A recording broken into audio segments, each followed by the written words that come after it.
Hello there. Price of Reason here with a series review. So basically this is me talking about the season finale of Quantum Leap season 2. The season finale they aired two episodes back to back, which was season 2 episode 12 and season 2 episode 13. Uh I was mentioning how I actually am unhappy with the way this show is going. I didn't like what it's done from season 1 episode 1, but it hasn't seemed to improve.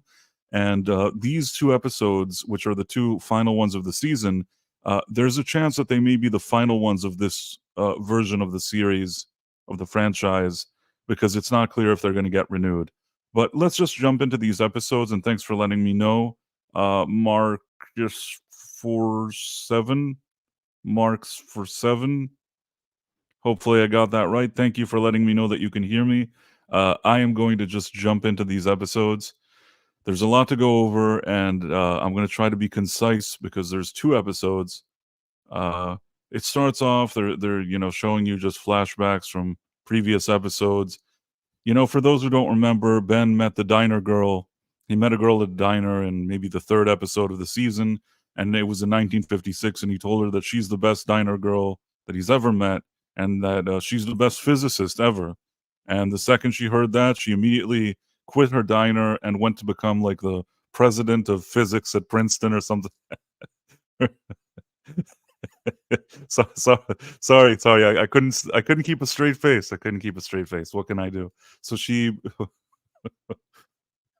became the queen of Princeton or whatever it is, and like the biggest. She's the best at everything. She's a better physicist than him.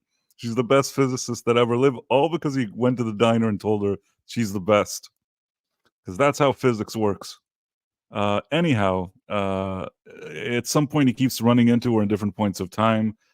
This situation is when the last time he saw her, he basically also, she had a son, and she was trying to make out with him while her son was there, which was very weird, uh, very poorly written. But in any case, the son was there, and it turned out that the husband was gonna die. So he wrote her a letter that that episode with the gender neutral lady, whatever it is, she sent a letter, and I guess it saved Josh, the husband of Diner Girl, but it only saved him temporarily. It saved him for like a year and or two, and then he well, we'll get into that. But at the end, he ends up dying anyways in a car accident. So basically, his plan to save her husband doesn't fully work, and but we'll get to that. And anyhow, the episode starts. The episode starts off with the fallout from the last one. Apparently, there's a billionaire guy, kind of like an Elon Musk type, and he wanted somebody to get fired from Quantum Leap because he thought that they annoyed him, so he needed somebody's head. And Sensitive Douche came along, and he was the investigator, which makes a whole lot of sense. That one moment he's running a military academy, then he's the head of Quantum Leap, then he's the Department of Defense, then he's their investigator. It's whatever this show needs him to be, he'll be. If they need a hot dog stand vendor, he'll be the hot dog stand vendor. Whatever you want, that's what Sensitive Douche will be.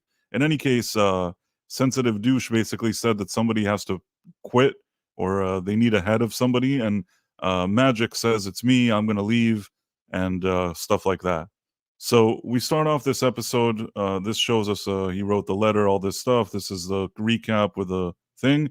And now I think this is already the new episode here, where Jen, the chief security officer lady, is telling Magic, no, don't leave, you should really stay. And then she says, you know what, why don't you stay for one more leap? And it's like, this isn't summer camp here, this isn't a bodega, this is a highly top secret, one of the most top secret facilities. Imagine the US government knew they can do stuff with time travel. Do you understand how well guarded this base would be, and how expensive this thing is with billions and billions of dollars? This guy can't just come and go. Not to mention that I've never bought that this is how they talk to an admiral, and that he keeps talking to them about how he's an alcoholic. None of this would ever happen. This is the part where the people that write this, they've never, as I said last time, they not only have they never been in a military situation or seen anything military related, they haven't even probably watched movies with based on military, or let's say decent movies about anything military related. They have no knowledge and of understanding how this goes. This kind of Beverly Hills 90210 in the corridors of a multi-billion-dollar top secret facility of the U.S. government that deals with, you know, sensitive physics and time travel would never happen this way. There's no suspension of belief. There's no suspension of belief that could lead me to believe that this is how people would talk to each other or anything like that. But in any case, she's like, "Oh, I don't know what I'm going to do," and this is this is the dumbest part. I think it's here. Uh, I think it's here where I believe it's here, or maybe not yet. Okay, so this is weird. He kind of says he's leaving, and then he doesn't leave. But we'll get to that in a second. I don't know if that was a reshoot, whatever it was. Um, Back to Ben's leap. He leaped into a fireman, but there's a little annoying kid there, and of course, the little annoying kid turns out to be Diner Girl's son. Diner Girl is there. They don't do much of an effort to age her. She's looked pretty much, except for her hair, she's looked pretty much the same in 1954, in 1964, in 1974. I don't even know what. I guess this year, something in the 70s, whatever it is. Uh, the makeup department isn't making a big effort here, but whatever. It is what it is. Anyhow, and also the part that immediately Ben's just like, "Hey, it's me," and she's like, "Oh, it's you." I don't buy this idea that he just jumps into it a different person each time, and she just immediately knows it's him or buys it. This whole idea is nonsensical. It's not done well enough, and I also believe that if a person's jumps from person to person, she can't feel that same attraction or feeling, no matter who he runs into. Uh, he looks different each time. It's not this kind of undying love that he could leap into a slob and she'll still like him. I'm not saying sometimes maybe there's certain love and whatever, but this thing, I don't buy it. They don't have enough history for me to believe any of this. You know what I mean? What did they spend a few days of their lives together? I actually don't buy any of this. In any case, she's here. He says, "Sorry, I couldn't get the guy. I couldn't save him. Blah blah blah. There's a fire." This is a bunch of things that, just a bunch of annoying things that happen in this episode to me.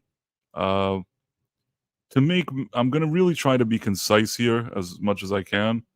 Okay, so in the previous scene, it turns out that a lot of people are gonna die in this fire thing, and uh, that's what Ben's disappointed fiance tells him. But he's gonna stop them from dying, whatever. At least gonna try to stop them from dying.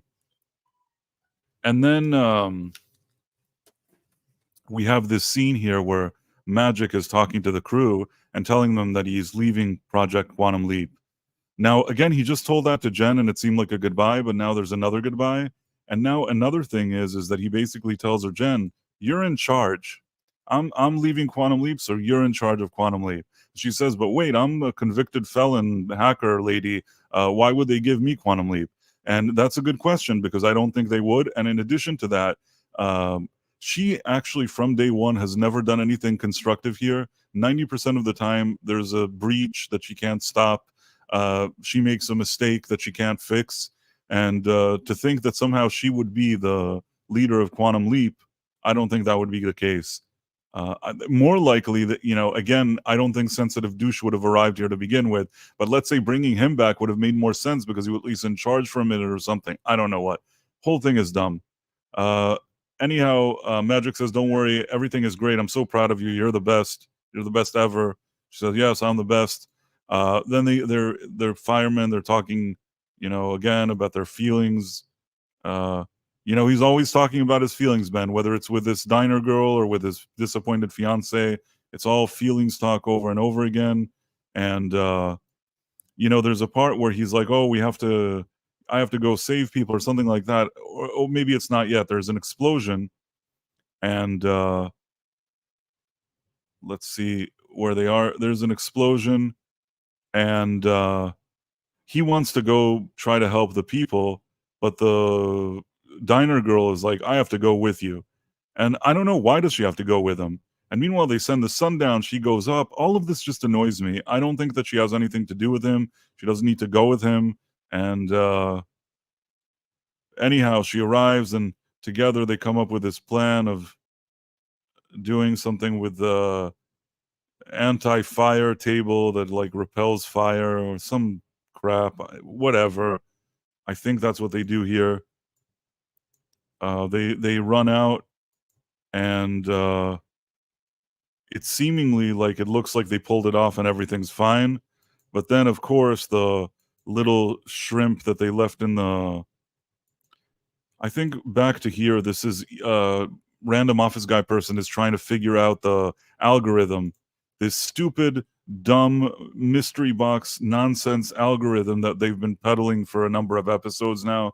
This algorithm is going to bring Ben back. If only random office guy person can understand what it means, well, then he'll be, he'll be good. And I think that he even says to Chief Security Officer lady, why don't you use your new position to start declassifying things and use your clout to do stuff? She's like, no, I can't do it. I won't fail Quantum Leap. I don't know what. I don't buy this character or this story or or anything I see here. And again, I guess, is he wearing a dress this time? Maybe he wore something that looks more like office attire. I guess, yeah. I guess on occasion he dresses like a person would at a setting like this. I mean, if it's a military base, he wouldn't be dressed like this either.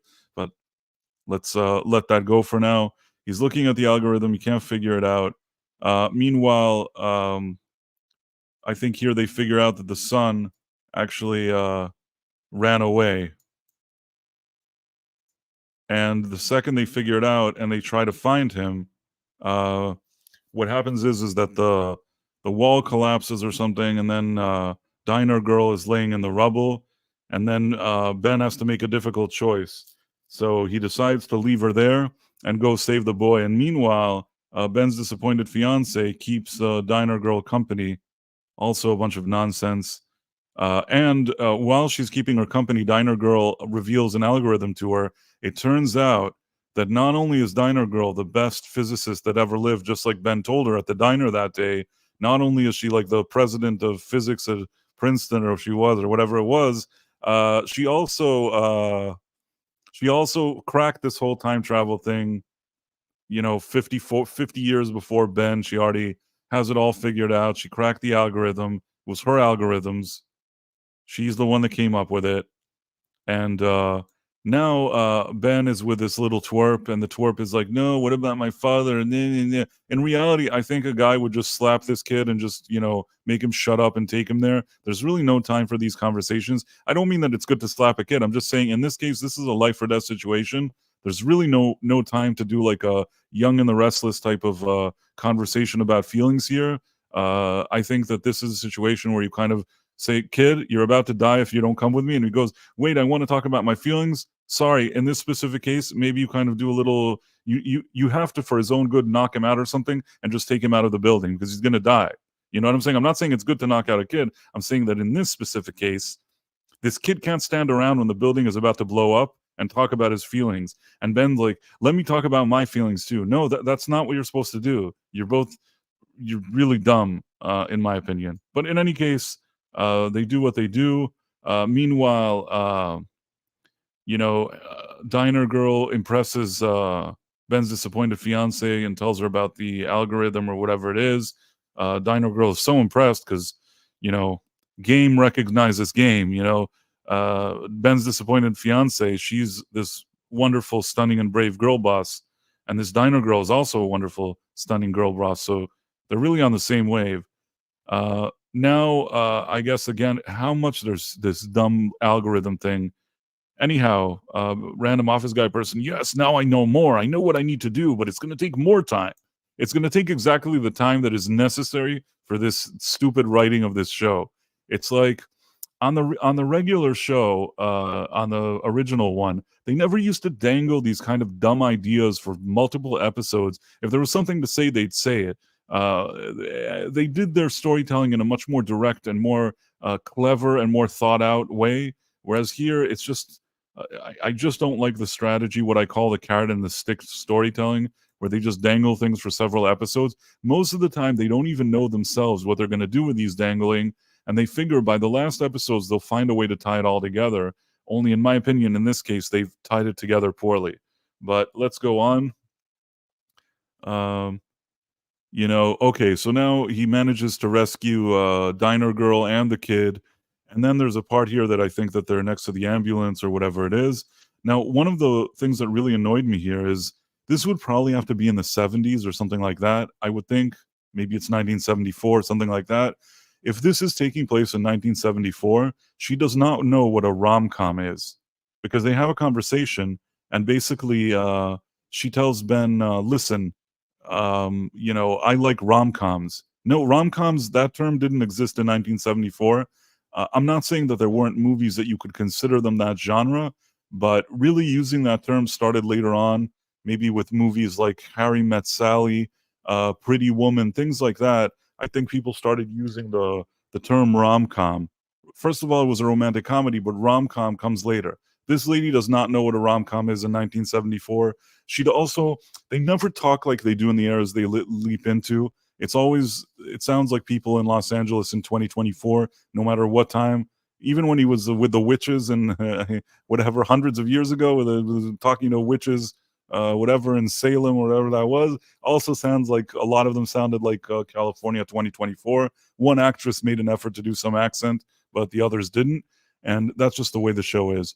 Back to this. At the end, what happens is that the kid sees him hugging his mom, and then, he sees a situation where, the mom sort of steps back and she doesn't recognize him or whatever it is, and at this point, he reads a letter. He found a letter from, from Ben to Diner Girl. So and he sees her hugging him, so the kid now is looking at it like it's of interest to him.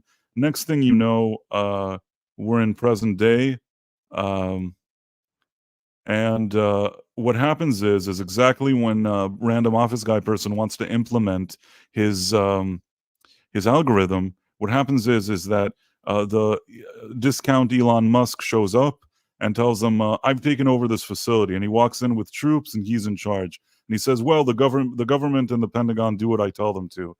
Again, I don't think that if they had a time travel program that's so top secret with so many billions, as rich as this guy is, I honestly don't believe he can just waltz in here and do whatever he wants. Also, the whole idea was somebody steps down and then he lets it go. So Magic stepped down and that was the head that he wanted on a platter. I don't think there's even a good enough explanation to why that was fine, but now he reversed his decision. Aside from the fact that the people writing this show are just very bad at their jobs. But apparently he just walks in with troops, he owns the place. I mean, this isn't some kind of rogue thing. This is a top secret US government facility. I absolutely don't accept this guy, whoever he is, can just do that.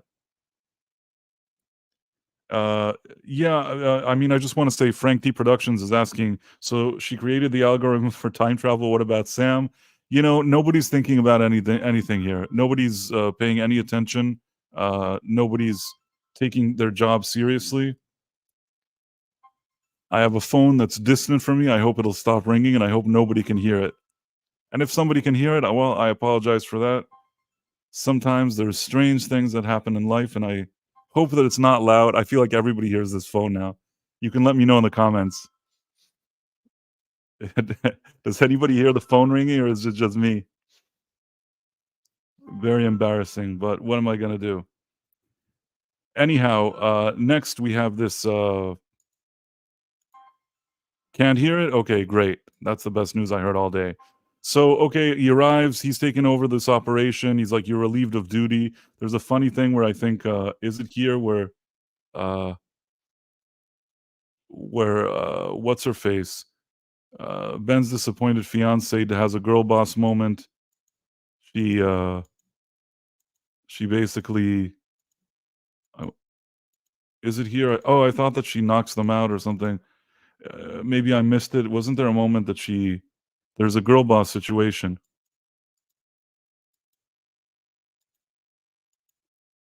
that she's like, "I'm gonna take you guys out."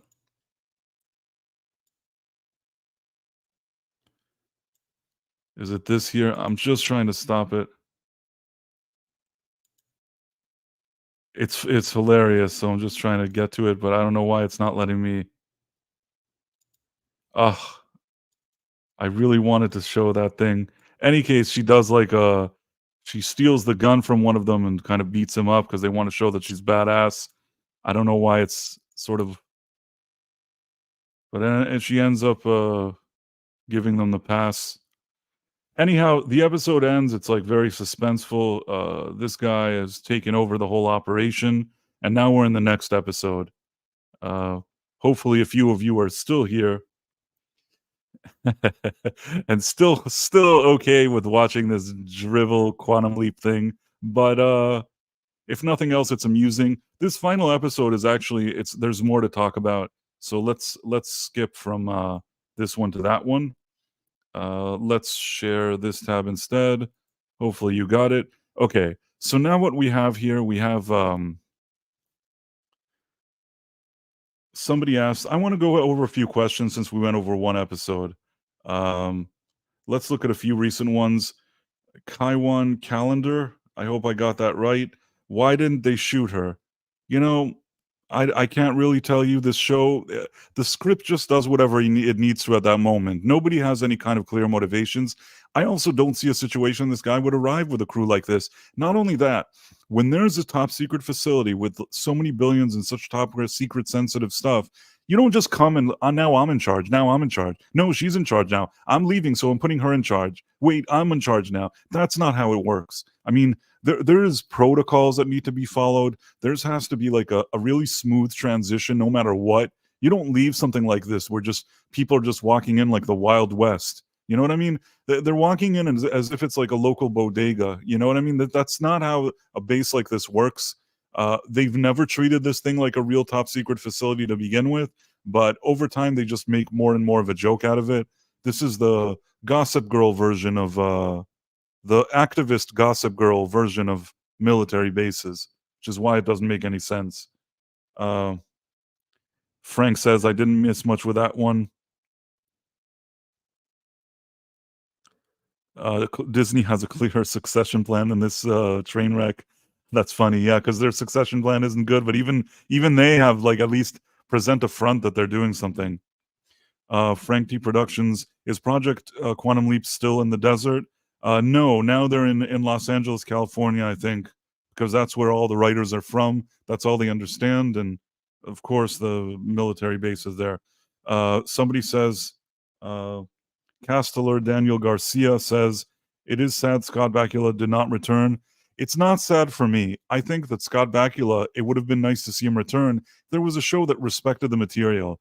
Everything I've seen here shows me that he made the right decision by not returning, and I hope that he never returns. Um, I see Super Mario Brothers 3 said he just watched it. Yes, it is terrible. Now, let's just go to the next episode. So, we're here in this next episode. Hopefully, you can see it. And he's in a race car driver now. Something that could have been interesting. You know what I mean? Like, how does maybe he has to win a race or something like that. That would be interesting in a normal episode. Of course, instead of that, it's just to continue to service this dumb, nonsensical story. Any case, he arrives. Apparently, I guess he recognized the father who was maybe a famous in his mind. He recognized this driver, and this driver, the father, is going to have some kind of heart issue, and so that's one problem that Ben needs to take care of. He'll go to a doctor. He's like, no, what about all them people that driving them cars, and people are going to lose their jobs, or whatever he says to him. And then Ben discovers that his new hologram is this guy. And this is where a twist comes in that I actually already considered this twist a while back. But the reason why I didn't think the twist would happen is because it's too much of a plot hole. But somehow this show never fails to amaze me that even with the biggest plot hole, they'll still go through with it. And what I'm referring to is that this little twerp here that we saw in the original, the one with the fire, the diner girl's son, it's this guy. Now, this already opens up a really, really major plot hole. What happens is that if this guy was her son, they would have known it. There's no chance that the Pentagon and all these people are giving him clearance, that all these systems, nobody knows that he had a different identity, that he suddenly, and he was already a teenager when Ben knew him. It doesn't make sense that suddenly in his 20s or whatever he decided he's somebody else, and the government are just like, okay, cool, and nobody in public knew it, and he's just like, yeah, sure, I managed to wipe my identity. This isn't 1925. You can't just wipe your identity. Uh, the fact that his name is Jeffrey and he's the son of a diner girl, I absolutely think that this is a terrible. It sounds good. It sounds good when they pitched it to each other, and maybe there was a way to make an idea like this work. But the setup leading up to this is so poor. This reminds me of the season finale of the previous season, which I'll tell you, I understand what the strategy. It's a J.J. Abrams strategy. You do a season where you don't know how it's going to start or finish. You fly by the seat of your pants. You plant a bunch of stuff, like you just say, oh, there's a guy with a chip. Random office guy's girlfriend is working for some person that we haven't seen. There's a chip. There's this. There's that. There's this boyfriend. There's they just throw in a bunch of nonsense, and at the end they try to take everything that they've thrown throughout the season and tie it together in some kind of cohesive story. The problem is that when you don't plan it in advance, and they obviously haven't, once they start tying it together, you can really notice how these things don't really come together well. And what their solution for this, it was like this in the last season finale, and it is here, is they think this is a classic J.J. Abrams strategy. You do a lot of stuff happening at the same time quickly. Seemingly, there's music with suspense and action. There's all this stuff happening. Cut this there. It's moving at a fast pace, and there's suspense. And you got to be here, and you got to be there, and you got to do this, and you got to do that. And they do this because if you stop to think at any point in what you're watching, it's very poor writing. It's sort of a momentary, I don't even call it a thrill, but they're hoping that they'll give you like a momentary thrill where you won't notice anything. And by the time it's over, you'll never think about it again. Or if you think about it, you'll think, well, that was actually kind of dumb. But even if that takes you a few days to kind of really think about how stupid it was, they got the ratings out of you. You watched it. Maybe you had a moment of feeling something. And that's their strategy. And I'll show you how it all comes together in this episode here. So basically, he arrives, this little shit, and he tells him, "Oh, now it's me. You didn't know. And, I always knew it was you." And blah blah blah. And he goes, "Well, if you're you, then why are you doing this to me? This is you're a jerk. Like, why would you do this?" And he says, and then he shows him a letter that basically was the letter that he wrote. Diner Girl in order to warn her that her husband was going to die. So he warned her, and it basically saved the guy's life. But the reason this twerp is upset is because after the 2 years that the father was saved, he found a letter warning her about the guy's condition. And the warning said something like, "Love, Ben." You know what? This is, again, I call bullshit here. They have a flashback. He explains it, how this all happened. And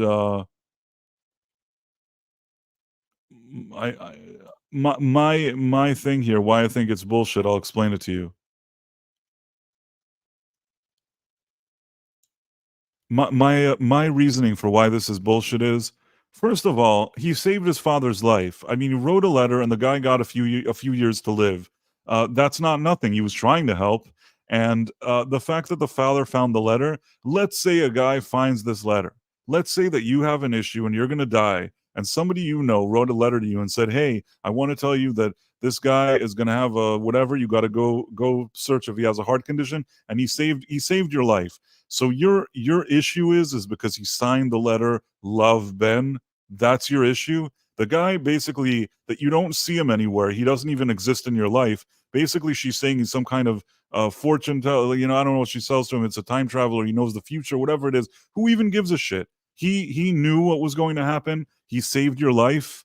You say thank you, and that's it. The fact that he writes "Love, Ben" in the letter, a guy that you never see and he's non-existent in your life, I think you can let it slide. Obviously, she's staying with you. The letter was to help save your life. They tried to make it seem like the husband was so angry that it said "Love, Ben" that he got into a car accident, and that's why he dies. And that's why Twerpy Kid, now this guy, discount Elon Musk, blames him for his father's death. Doesn't make any logical sense to me. I think that they, again, in that moment when they play the dramatic music and they do the reveal, It seems like they're revealing something cool, but if you think about it for another 2 seconds, it's just dumb crap. Like, it doesn't ring true to me. But whatever, he's angry, I'll get to this at the end, but this could have worked, just not the way they did it.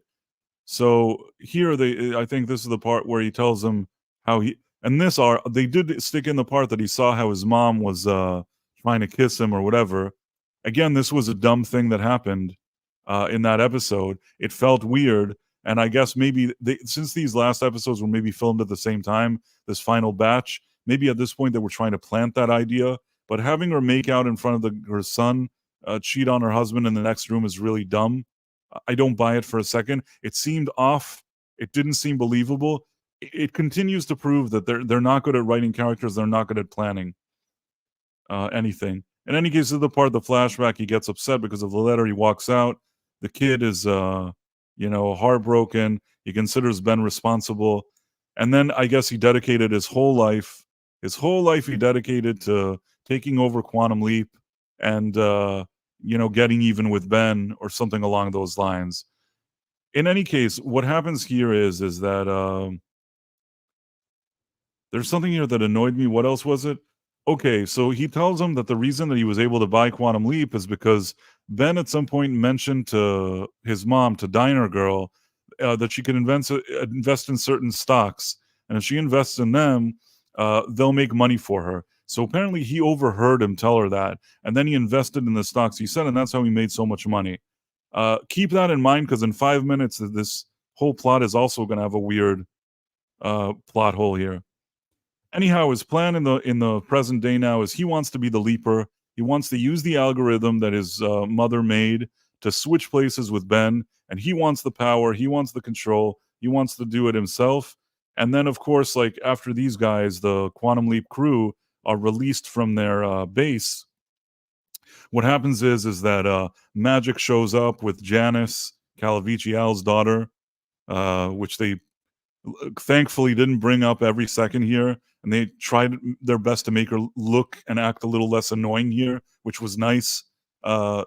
If it's rare that I can give a compliment, at least they brought her back and she wasn't as annoying as before, as if maybe they watched my videos and they said like, hey, maybe we'll bring her back and not make her so annoying. In any case, she arrives and Magic shows up.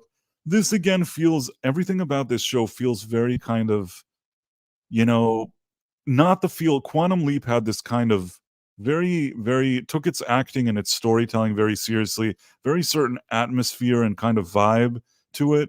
Whereas this just seems like the dumbest kind of lowest level NCIS, again, I know NCIS is also Donald Belisario, the same creator as Quantum Leap, but NCIS is when he wanted to just make money and he just has some people putting some things together.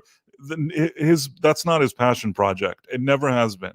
And I think that they're taking a cue more from these kind of cop procedurals where there's kind of this cool music and he shows up and he's like, come with me. It's like, this is like, I don't know. The whole thing doesn't feel right today. Like a Michael Bay movie, but like cheap one. In any case, he takes them. Janice, Al Calavici's formerly annoying daughter, she was less annoying here.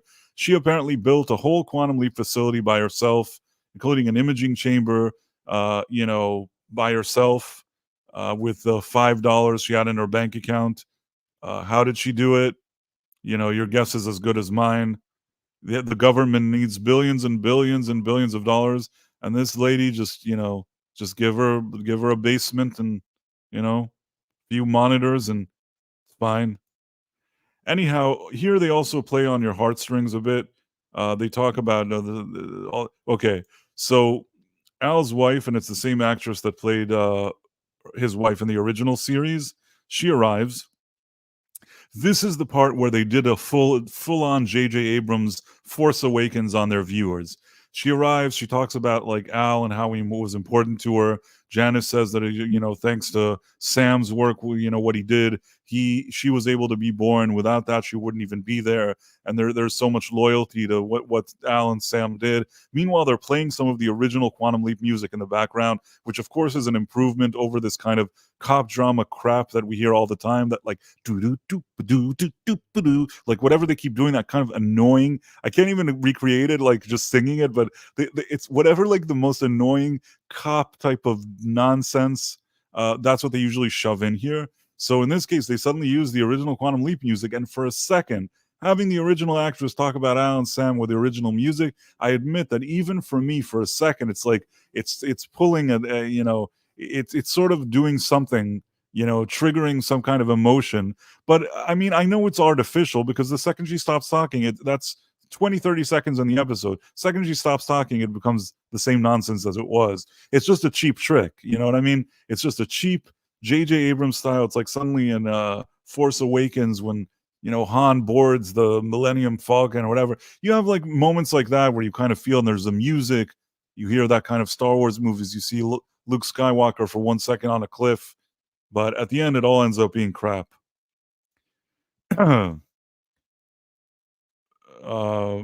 Thanks, Frank. Yeah, I'll see you later tonight. In any case, I appreciate it. I know this is an early stream, but I know also a lot of you end up watching it later. So let's just continue here. Now they're all buddies. Janice is great. Then you have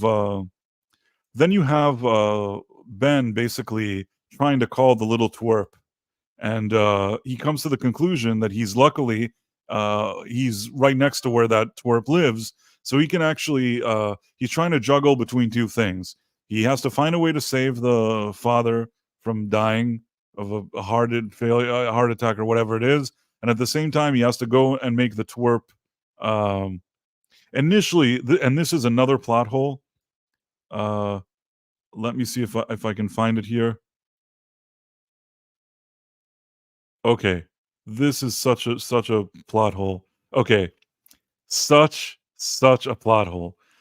Basically, what's happening here is that Jeffrey, the little twerp, has a presentation with a few big investors, and what's happening is that he wants to sell them an Apple type of computer, like a personal computer that seems very much like the early Apple Steve Jobs thing. I guess he wanted to be the Steve Jobs or whatever it is. He's supposed to meet these guys and do the presentation. This makes no sense, because if he was the guy that invented the Apple or something along those lines, there's no way that he could remain anonymous and switch his name. There's no way that Ben wouldn't know who he is. If he's this guy and there's articles written about how he invented this technology and he becomes initially rich because of that and then grows his empire, first of all, he didn't need Ben's stock tips to begin with. He already is in a position that he must have a ton of money. But in addition to that, he can't go anonymous if he's the creator of this. So this is where their ideas fall apart, and it looks like nobody even.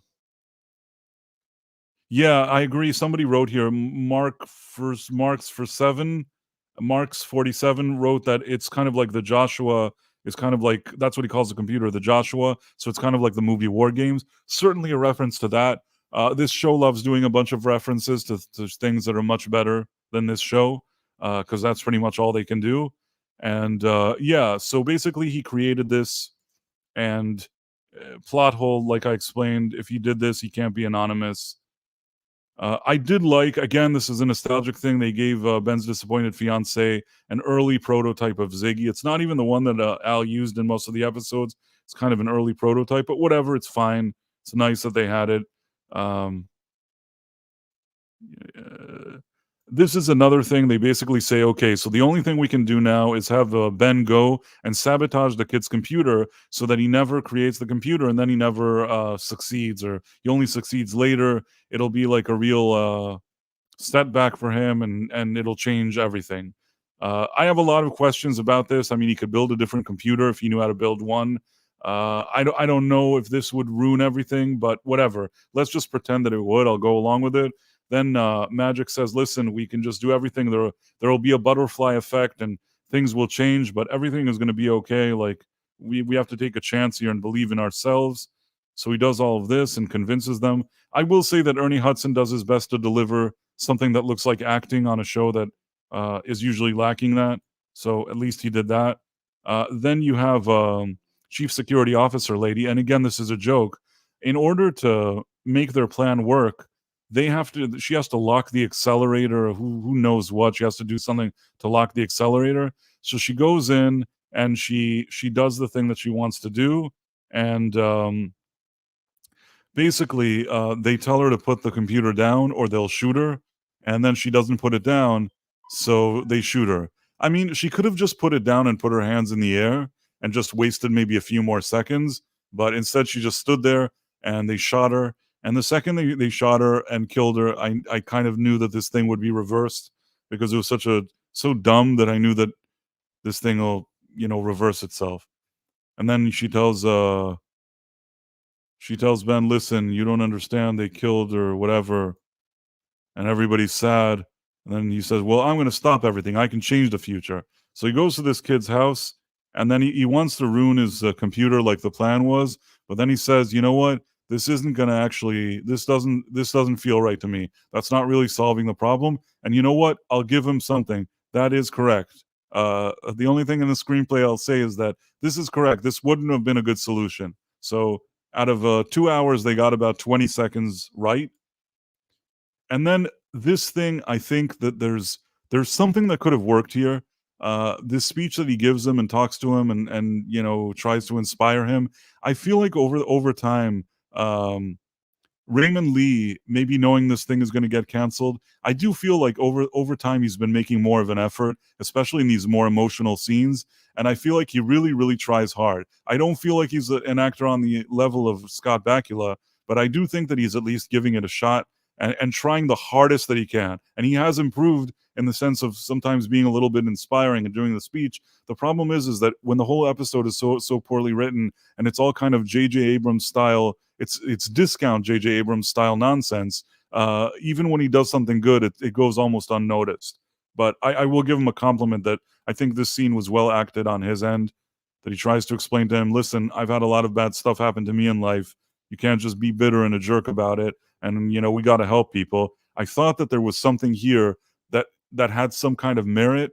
But again, you can't just have a minute that's not terrible out of an hour and expect people to like your show. So the next thing you know, he says, listen, there's a guy now that's about to die and we can help him. If you weren't such a little twerp, you could come with me and we can save somebody's life. He's like, yeah, let's do it. So then they go and, in the future, the older version of the twerp, the discount Elon Musk, he's like, don't worry, it's not going to cause a ripple effect. It's not going to cause a butterfly effect. What are you worried about? It's going to be fine. Like, I don't care. But then what happens is that it ends up that they arrive here. And then the father is dying, but then Ben arrives and they create, like, I guess a makeshift, that thing, a defibrillator. What is it called? I don't know what I think that thing when you have a heart thing and they do electricity. Is it a defibrillator? I hope I know. If I got it wrong, I think that's what it's called. I don't feel like Googling now. You know what I mean? He zaps the father. The kid helps him put it together. So he's kind of involved in the process. Together they save the father. And this changes the kid. Instead of being a bitter little twerp, he actually is a nicer and kinder twerp. He sees that there's value in it.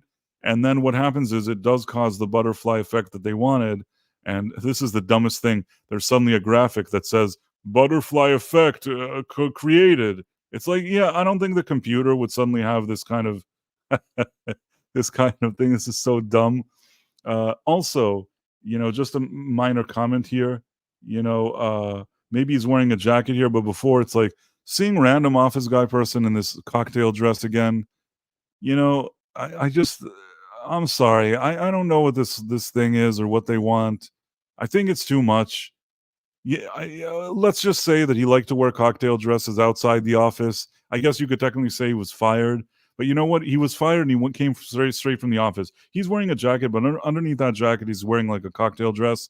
I simply think that that doesn't ring true to me. That he went to a top secret military facility, that he keeps wearing his fanciest dresses. Although, you know what? I don't know. Maybe that is what the military like is. Maybe I'm uninformed and they all wear cocktail dresses to work. It's possible.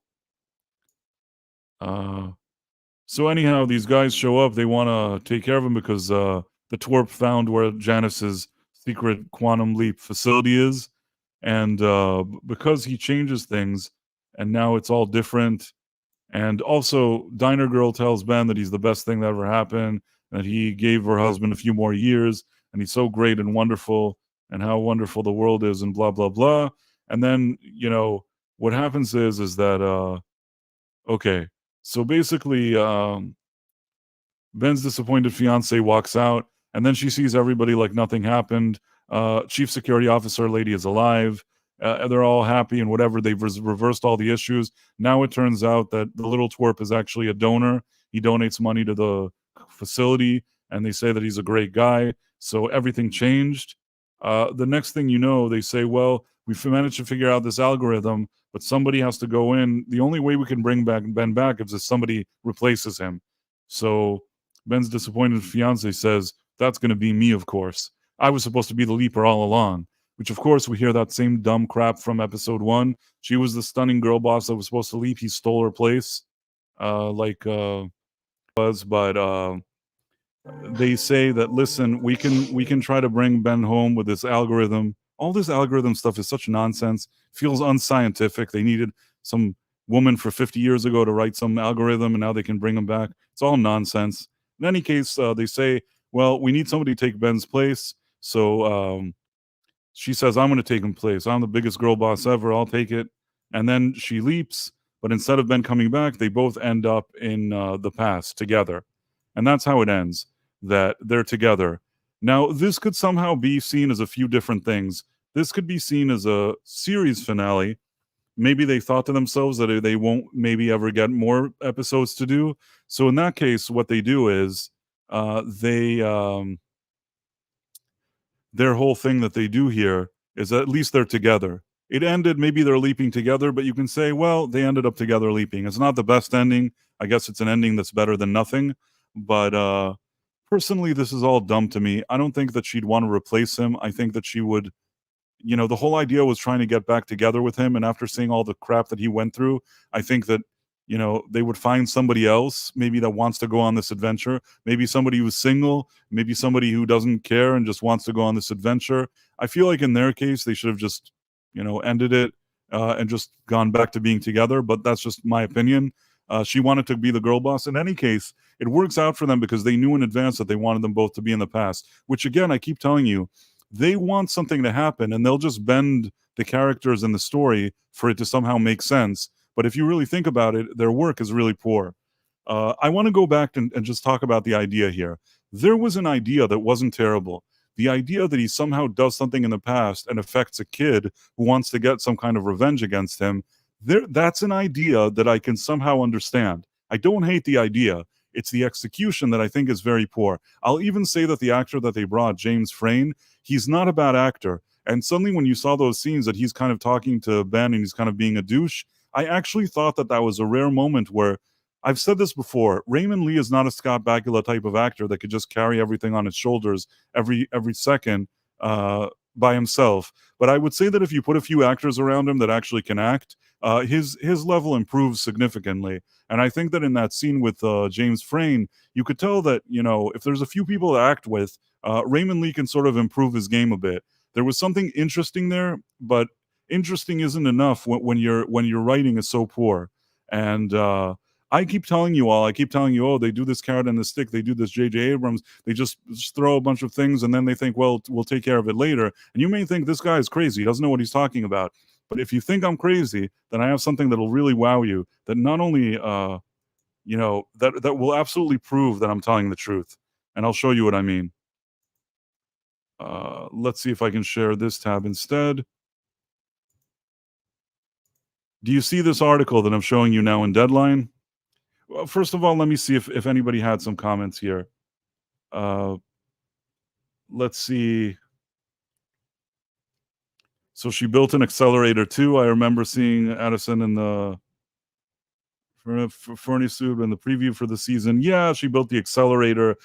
They had something like that at the beginning because they had a flashback of her. They did something like that. There was a flashback of him remembering how she was in the suit. And how's it going, Melvin Deeply? Thanks for showing up, for visiting. And so now we have Addison and Ben leaping together as now. Where does that leave Ben and Hannah? It doesn't leave them anywhere. They're never gonna probably mention Hannah again, or maybe they will. But I think that, that thing has been tossed aside. I don't think they're gonna pay much attention to it. But let me show you this article because it really proves what I was saying. First of all, the showrunners at this point are doing some kind of PR blitz. I mean, they're trying to talk to newspapers, saying, "Oh, it could be a finale," or the possibility of season 3. They're not sure. And I think that they did this in hopes that maybe a few people that actually ever watched the show would make an effort to watch the finale. I can't say if that worked because the finale, I don't know if it made people want to watch it. I think that this show is terrible, and the finale, they tried a few things that some of them weren't completely terrible at every turn, but their execution of them was very poor as usual. So yes, also the finale is terrible. And more than anything, not only is it lazy, it shows their lazy work ethic. But here's the part that I think is interesting. There's a part here where they start talking about how they planned the season. First of all, they're asking, "Oh, you're on the bubble, you're on the bubble." And they're like, "Oh, well, what do we know? Well, every show is on the bubble." I mean, not every show is on the bubble. Your show is on the bubble. I don't know if every show is on the bubble, but okay. When did you craft these finale scripts? Was it before or after the strike? And then it was after the strike, but we kind of built everything. We started breaking the show in December and of 2022. And one of the first things we do is always talk about what the finale is. We already had written the first 8 episodes and had outlines for 9 and 10 before they went on strike. So when the strike was over, it wasn't so much like, okay, what are we going to do? It was just being able to complete this plan that we had in place. But notice, they basically completed 9 episodes before the strike. Then they had a long break, and then they created the last 4 episodes that we saw, or whatever it was. And it really seems that way. It looks like those earlier episodes, they had some kind of thing that they were planning. And then in the last 4, they just said basically, F it. We'll just do whatever. Let's just tie these storylines together. There's things here that don't make sense. I mean, initially, that early part, if this guy was so deep with the government and he's so integral to the United States government, why would they need to go behind people's back to get the chip from him to begin with? And initially, nobody even talked about that guy. There's like, oh, this guy in charge. They try to make it, they thought they would make it very vague, thinking maybe later they'll just, do something with it. That's their whole strategy. A bunch of vague mysteries that hopefully later they can tie them all together. It's just, for me, it doesn't work. If you look back at the earlier parts of the season, I don't wish for anybody to do that, but if you started binging and looking back on it, you'd see how much this show doesn't plan anything and how it just flies by the seat of its pants. And the way that they were talking really shows it. No, we were lucky. I mean, we really had a vision. It's satisfying for you to say this could feel like a finale. Oh, okay, because people are saying this could be a.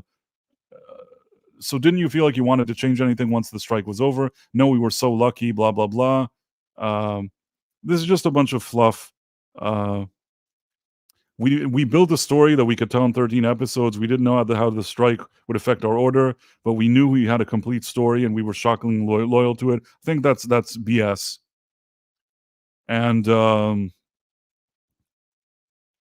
here they're like, okay, where did Ben and Addison end up? It's pretty vague, but I think it's kind of Europe, World War II-ish.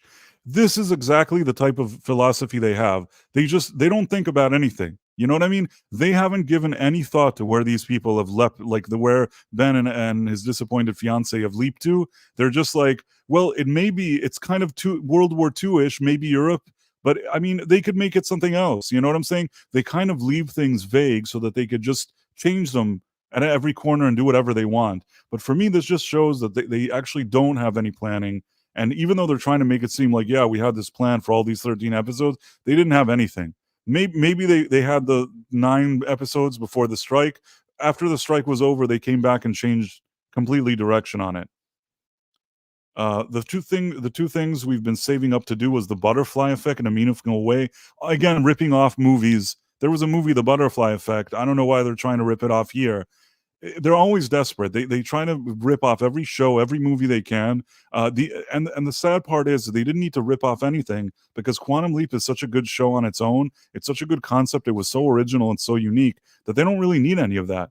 But that's just the way they are. They got whatever. The other was we wanted Jeffrey, who has been our big bad for a season, Gideon, to experience how powerful it is to be the leaper, blah, blah, blah. And it is ultimately in the DNA of the show from the very beginning. You know, the original show had people saving lives in its DNA. It's a show that's fundamentally about hope, and it's about the profound ripple effect of small acts of kindness. We want to see a character being moved by the fact that doing good for the world is a very satisfying thing. Again, he's saying things that maybe aren't entirely untrue, but that's not how this thing is implemented. And here they're just saying, "Oh, we have a pitch for season 3. We're gonna talk to the network and all this stuff." I think that based on the network ratings, this thing is not going to get picked up for a third season unless it's somehow so big on their Peacock streaming service. That's the only way it gets picked up for another season. That would be the only way.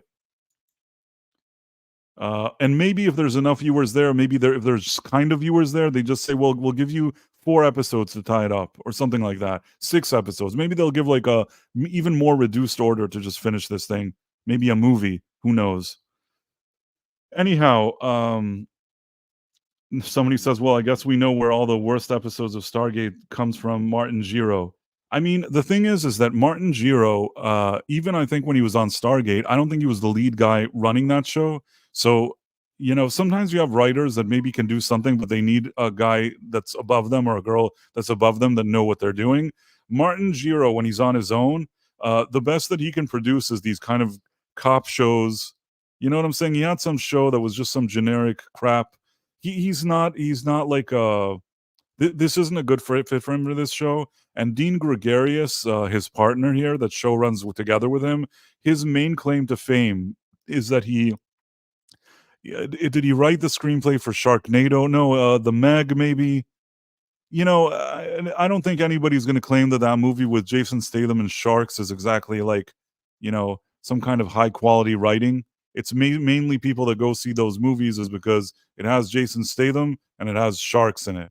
I don't think anybody is sitting around thinking, "Wow, that Dean Dragarius, wow, what an effing screenplay he did here with that shark and Jason Statham." So that's his claim to fame. Jiro's main claim to fame as showrunner. He had some show that I don't even think it was wildly successful, but he managed to make some cheap cop drama that I think he managed to pull off for like 5 seasons. I can't even remember the name of the stupid show, but I suppose that maybe as a guy that keeps things maybe under a certain budget and he just kind of churns things out, like it's low quality crap, but maybe that's why NBC kept him around and gave him the chance to do this thing. Personally, I maybe you can get away with being a mediocre showrunner in something that's more of a cop drama or whatever that was. But if you're doing this kind of Quantum Leap thing, you need somebody more creative. And Martin Giro certainly isn't that. He is absolutely out of his league. So is Dean Dragarius. They're both these type of guys that, like I said, I always make fun of J.J. Abrams, but J.J. Abrams in his category of being what I consider a creative con man, he's at the top of that game. He goes into studios. Well, these days they're already on to him. That's why they all want to cancel his agreements. They don't want to work with him. But for a long time, he would be able to walk in and kind of create this kind of feeling that he knows what he's doing. Maybe it's also his name, JJ. You know what I mean? Like, I want to work with JJ. Like, it seems like he's probably a cool guy. And then over time, they figured out he wasn't such a cool guy and his stuff is kind of shit. So, it fizzled out. But he played a good, in my opinion, con game, J.J. Abrams, for a very long time. These guys are not even as clever as J.J. Abrams, even though I don't like anything that he does, but they're discount J.J. Abrams. So that's why that's why this is really the bottom of the barrel. I mean, we needed somebody good for this show, and they are not. They're just not in that league. These interviews, a lot of times you see how they're like, "We're so excited. We had such great ideas." And they're both like hyping each other up, like these two hype men for each other. You can hype each other up as much as you want. You both did not understand the franchise. You did a very poor job. Your show is one of the worst sequel series shows ever made.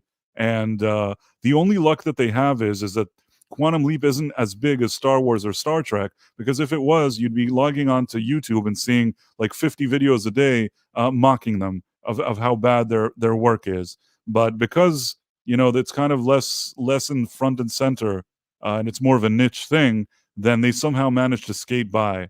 But I know for a fact that they're not good at what they do.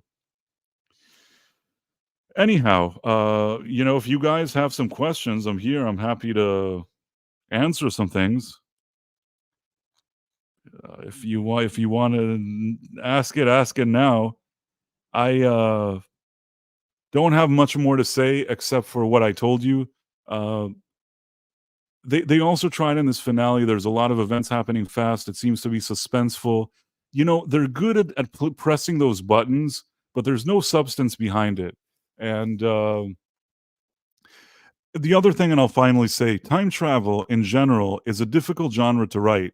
You need to have a certain set of rules. Even then, it requires the audience to suspend disbelief because time travel is complicated, and you could easily find plot holes there. So you need to really have a defined way of doing it. And if you don't have a defined kind of Bible and rules, if there isn't something that you're going by, then then it all falls apart. And one of the things the original show knew how to do was to keep it simple. This show that we're in present day, and this guy's here, now he's there, and the butterfly effect, and this, they tried to rip off Back to the Future. They tried to rip off the butterfly effect. And the final thing that they keep wanting to rip off, that they did it last season finale was basically 12 Monkeys. They looked at everything that happens 12 Monkeys, and they tried to recreate it for Quantum Leap, and it was a disaster. Even in this thing, that they have a man and woman in sort of a World War II type of situation, this reminds me very much of 12 Monkeys as well. That's like another case where they were trying to do 12 Monkeys. They're desperately trying to do that. The thing is that Terry Matalas, some people liked what he did with Picard season 3. Some people liked it less. But I will say that I consider Terry Matalas a guy that actually cares about his work, and he knows how to write something. I watched 12 Monkeys. That had some thought to it. Yes, it's time travel. Yes, it was loopy. And yes, he did a lot of stuff that, if you really thought about it, maybe you could dwell on some stuff. But there was an element of fun and escapism in that show, and creativity that I can't take away from him. Whereas in this thing, they just haven't earned that kind of goodwill from me. Sometimes if you have a show that's doing a lot of cool stuff and maybe some stuff that's not exactly, so logical, you have goodwill. You let it slide. You say, well, they're doing a good job overall. I'm going to let it slide. But in this case, they do nothing throughout the whole season. They wake up like an episode or two before the finale, and then they're like, let's just do this cool thing now. All this stuff is happening. Yeah, all this stuff that just happens out of left field. So I don't like it, and that's it, I guess. Let's see. Somebody says, I kept up and searched for every freaking single QL revival updated for 25 years. This crap is what I was rewarded with. Yeah, I was the same way. For years, we heard that Sam, there would be a movie with Scott Bakula and maybe with Dean Stockwell when he was alive. For years, we heard maybe just a movie, anything. Even if it was a TV movie, just wrap up the story, something, do something. I think so many fans would have enjoyed it. And if, let's say, Dean Stockwell passed away and maybe, you have a storyline where somebody like a Janice, like a daughter of Al, has decided to try and save him, go back and find Sam. That could have been an interesting storyline. Maybe together with Sammy Joe, they're trying to, bring him back. There was something to work with here. There was something to work with. It would have been okay. And I think if they would have done that, Scott Bakula himself may have been on board for it. But they never wanted to do that. They wanted to do their very agenda-driven, very kind of, there's also that kind of DEI here and all that stuff. There's a reason why you have a guy in a military base wearing a dress every second. Again, I don't care what the character does or the guy does in his spare time. I just think that in a military base, that doesn't seem realistic to me. I think if anything, they'd have sort of a uniform that, is kind of maybe a guy or a girl could wear that uniform, and that's it. Why would he be wearing a cocktail dress? That's just my opinion, of course. But it could be that that's the way the world is now. Maybe now in the military, they do wear cocktail dresses. I don't know. That's something maybe you guys can weigh in on that. In any case, Quantum Leap: A Leap to Die For from 2009 was a fan film, and it was better than this. You're right. I watched that fan film. It was better than this. It at least had some heart, and it looked like it was made by people that were actually fans of the show and actually wanted to try to do something. It's not perfect. It's not perfect, but I did watch it and appreciate the effort that went into it. Had more heart in a few minutes than this entire crappy show from these hack activists and they're writers of agenda-driven. I don't want to say weirdos, but yeah, what can I do? In any case, um, I guess that's that. I want to thank you all for tuning in. I'm happy we got a chance to go through this. We went through 2 episodes. We did it. I did it as short as I could, and it was a finale. Hopefully, I covered everything. Final comment here from Marks47. After what Al wore for 5 years, being in charge of um, Project Quantum Leap, I can't critique the wardrobe. I just don't like the actor or character. Okay, Al wore these kind of stylish and interesting clothes. He didn't wear a cocktail dress every episode. There's still a difference. I mean, he had in the original show they were trying to claim that Al is also like from sometime in the future, our future. Today it doesn't hold up in the same way because we know that in 1997 or whatever it's supposed to be, uh, that's not how people dressed, or it wasn't that what everybody dressed. But you know what? He had his own style. If you look back, it's cool clothes. He does whatever he does. He wears an interesting wardrobe. It's not wardrobe. I think that it's wardrobe that suits him. It still doesn't suddenly. He never came to the office wearing a cocktail dress. I will say that. Actually, and this is the thing, although it's not my business to get into this, but I will say this: Super Mario Brothers 3 is saying Ian the actor is G in real life, and I will say that that is not exactly true either. That actor, and the actress that played his girlfriend on Quantum Leap, the one that worked for that Gideon guy, she is actually his girlfriend or was in real life. So they're boyfriend and girlfriend. So apparently they're a couple, but he likes to present himself a certain way. If that makes any sense. I don't know. Maybe other people understand this kind of stuff better than me. Some people have speculated, and I'm not saying this is true, that maybe actors like this, they want to present themselves this way because they think maybe Hollywood will give them more roles because they're looking to do this type of. This is the ironic part, that they're trying to find more of these DEI people. So a guy that would have just been maybe a mediocre actor is now more valuable because he does wear cocktail dresses, even though he has a girlfriend. If that makes any sense. Again, that's just my take on it. I don't know the guy, and I haven't researched, and I could be wrong. I'm just saying that that is my personal opinion, and whatever the case may be, I believe that person has a girlfriend. Huh. All right. Well, we've done this, and I think it's good, and I want to thank you all for being here. And I would say until the next time that there's these kind of Quantum Leap, but I'm not sure we're going to get more. If this is the final episodes of this show, I think that it'll be very good. And maybe one day down the road, somebody can try to do something different with it. Maybe some kind of decanonization of this crap, and try to just continue the original series as though this nonsense never happened. That would be nice, but we'll have to wait and see. Anyhow, you all have a great day. It's been great talking to you all, and somebody wrote, "I'll send NBC $3.50 to not make more." You can try, buddy. In any case, the real Quantum Leap. Yeah, they call it the real Quantum Leap. I hope that one day somebody does something to respect this property, but I don't know if we can count on it. You guys have a great day. I'll talk to you all later, and I'll see you. Bye.